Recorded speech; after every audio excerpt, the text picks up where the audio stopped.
Hello, everyone. My name is Maddox Mary. I am a Grand Canyon student currently taking Ethics and Advocacy in Education. I'm excited to share my reflection on creating my multicultural education toolkit.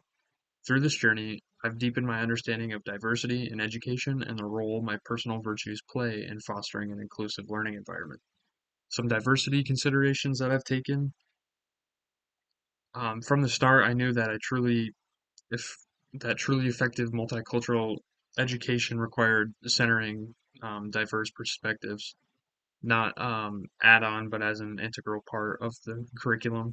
My awareness of cultural, racial, and ethnic diversity guided me to select strategies that address representation, respect, and inclusion.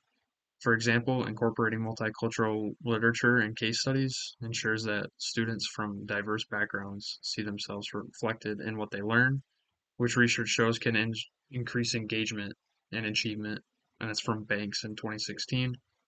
Additionally, I prioritize strategies like community-based projects and flexible teaching methods because I recognize the importance of affirming diverse communication styles and lived experiences in the classroom, which is also that's from Gay in 2018. My goal was to design a toolkit that is responsive to the realities of a multicultural community, where each student's identity is not only respected, but also celebrated. Some personal virtues. In topic two of this course, I identified empathy, open-mindedness, and perseverance as my guiding virtues. These virtues shape my every decision I make when creating my toolkit. Empathy pushed me to consider what it feels like for students who rarely see their culture represented in school content or discussions. Open mindfulness allowed me to seek strategies beyond my personal cultural frame of reference and appreciate different traditions, language, and worldviews. That's one thing that's been really hard for me is putting myself in other students' shoes, and that's one thing that I think every educator should do. Perseverance also helped me work through challenges like balancing practical strategies with aspirational goals for equity, ensuring I didn't settle for superficial inclusion. These virtues inspired me to focus on strategies that not only teach students about diversity, but also help more just build a more just and understanding classroom community. One significant insight was realizing that multicultural education is not simply about adding diverse content, but about transforming how we teach, interact, and build relationships with students and their families. It's a lot more than just the content.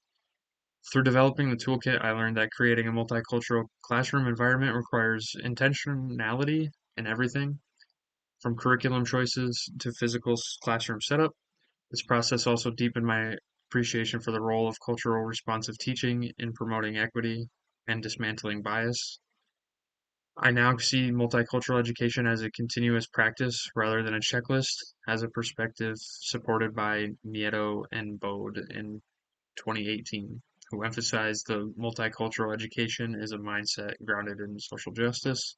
Moving forward, I feel more prepared and motivated to apply these principles in my future teaching. I plan to use the toolkit as a living resource, adapting it to my students' needs each year. I also want to engage families and community members more intentionally, knowing they are um, very vital partners in creating a culturally rich learning environment. This course has shown me that multicultural education is essential in preparing all students for a diverse world, and I am committed to making it a foundation of my teaching practice.